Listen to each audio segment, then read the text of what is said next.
No one tells you that the hardest part of working in politics is pretending to be straight. Or maybe they do, but it never sounds quite as absurd until you're the one holding hands with your female boss in front of cameras, smiling like it's the most natural thing in the world. I should have known when I took this job that nothing about it would be normal. Madison Hale, the youngest city council candidate in New York State, didn't do anything halfway. She wanted to change the system, make history, and do it with a fire that burned brighter than anyone I'd ever met. And somehow, I, just her assistant, her coffee runner, her crisis fixer, was suddenly the one chosen to play her boyfriend for the sake of optics. It started with a scandal. A rival campaign dug into her private life, found nothing scandalous at all, and decided to invent one instead. Single woman can't lead, single woman isn't stable, single woman is hiding something. That was the headline. The polls wavered, the whispers grew, and the campaign staff panicked. She needed a man on her arm. But Madison didn't trust men. Not in her personal life, not in her campaign. And so her eyes landed on me. Me. The woman who had been quietly in love with her since the day she interviewed me, pretending every single day that the sound of her voice didn't undo me. "Emily," she said that night in the office, after everyone else had gone home. The light from the city spilled through the tall windows, catching the curve of her cheekbone. "I need you to be something you're not." I laughed, thinking she meant more late hours or another impossible task. "Like what? A magician?" "No," she said. "My boyfriend." I froze. She didn't blink. And that was the moment my heart learned how to beat in two different rhythms. One for duty, one for desire. The first event we staged together was a fundraiser dinner. I wore a tailored suit, cut sharp enough to fool 1,000 curious eyes. Madison's hand slid into mine as cameras flashed. I should have been calm after all, this was acting theater performance. But when her fingers squeezed mine just a little too tight, something inside me cracked. Every step we took together in that ballroom felt like walking the edge of a cliff. People believed us. They believed me. That was the dangerous part. Afterward, when we slipped into her car, away from the noise, she leaned back in the seat and let out a sigh of relief. "You were perfect," she whispered. I wanted to tell her that I wasn't perfect, that my hands were shaking because I wasn't pretending. But instead I said, "That's my job." Over the next weeks, our closeness became a kind of silent storm. Campaign meetings blurred into strategy sessions at midnight. Her laughter spilled into my chest like sunlight. And when she looked at me with those eyes sharp, searching, vulnerable, I forgot how to breathe. But politics is never merciful. Rumors spread like wildfire. Some said Madison's new boyfriend was too pretty, too polished, not quite right. Others dug harder, looking for cracks. I feared every second that someone would see the truth, that I wasn't her boyfriend, that I wasn't even straight, that I was in love with her. And yet, despite the risk, I found myself drawn closer. One night, after a rally, when the crowd had gone and the staff was cleaning up, Madison and I stood alone on the stage. She was exhausted, hair falling loose from its perfect pins, sweat glistening on her forehead. She looked human, raw, breakable. "Do you ever regret it?" I asked softly. "Regret what?" she said, her voice hoarse. "This. All of it. The lies, the act." She stepped closer. "Emily, the only thing I regret is not knowing if I could trust you with the truth." And then silence. Heavy, unbearable silence. My heart slammed against my ribs, and for one breathless second, I thought she would kiss me. But she didn't. She just walked away, leaving me standing there with the echo of something unfinished burning in my chest. That night, I lay awake replaying her words. Trust me with the truth. Did she mean her truth? Or did she already know mine? The campaign roared on. Debates, town halls, endless handshakes. And through it all, I wore the mask of the loyal fake boyfriend, while inside, every glance, every touch between us carved me open a little more. Until the night everything unraveled. A tabloid photo.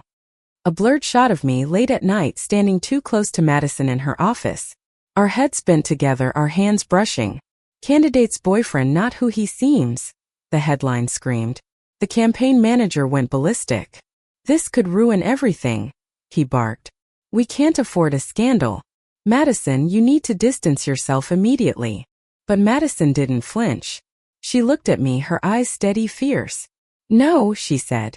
"I'm not letting them decide my story for me. And in that moment I knew something was about to break wide open. Madison's declaration rattled the room like a lightning strike.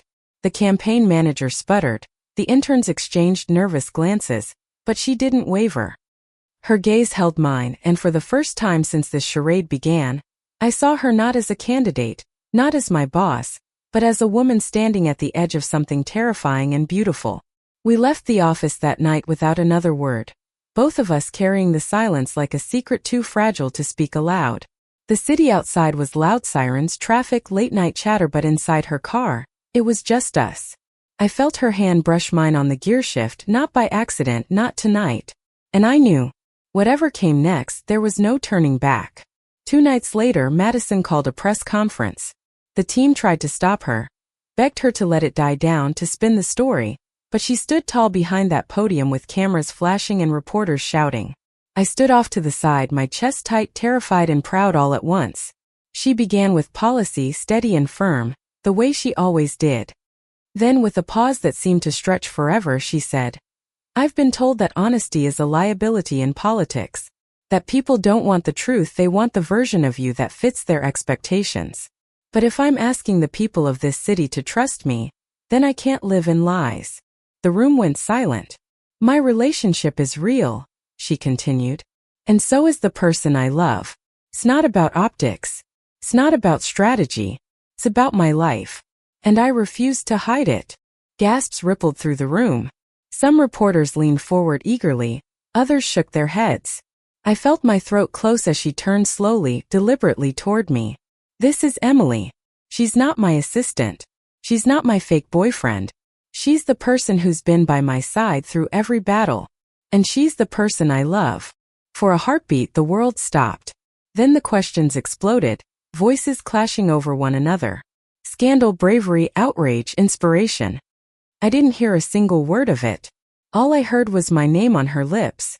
All I saw was the way her hand reached for mine in front of everyone, unshaken, unapologetic. That night, the city was on fire with opinions.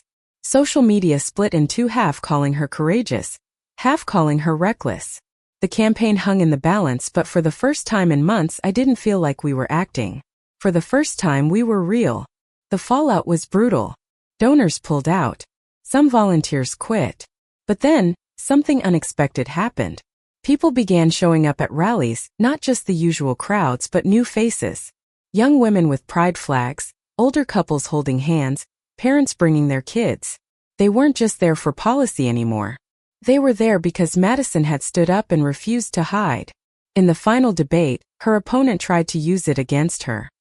"How can the people trust a candidate who built her campaign on a lie?" he sneered. Madison didn't flinch. "I didn't lie," she said calmly. "I protected my privacy until I had the courage to share it. And if that's a crime, then I'll take the punishment. But leadership isn't about being flawless, it's about being honest." The crowd erupted in applause. Election night felt endless. Every district reported in, numbers flickering on the screen. We sat shoulder to shoulder in a crowded office, the weight of months pressing down on us. And then just past midnight, the final count rolled in. She won. By a narrow margin, but she won. The room exploded in cheers, but all I saw was Madison turning toward me, her eyes wet, her smile breaking wide open. She didn't wait this time. She pulled me into her arms, kissed me in front of everyone. And the world for once didn't matter. Later, when the crowd thinned and the noise settled, we found ourselves alone again in her office, the same place where it all began. She leaned against the desk, looking at me like I was something she'd been searching for her whole life. "Do you realize," she said softly, "that none of this was supposed to happen?" I laughed, my chest tight with relief and love. "You mean the campaign or us?" "Both," she whispered. Then her hand cupped my cheek, tender, trembling. "But I don't regret any of it. Not a single second." I pressed my forehead to hers, the city lights spilling through the window, painting us in gold. "Neither do I." For a long moment there was nothing but the sound of our breathing, the quiet promise of something bigger than politics, bigger than fear. The headlines would come and go. The critics would rage, the supporters would cheer. But in that small sacred space, it was just two women who had walked through fire and found each other on the other side. And for the first time in my life, I felt like I was exactly where I was meant to be. Thank you for listening. Like and subscribe to get notifications about next videos.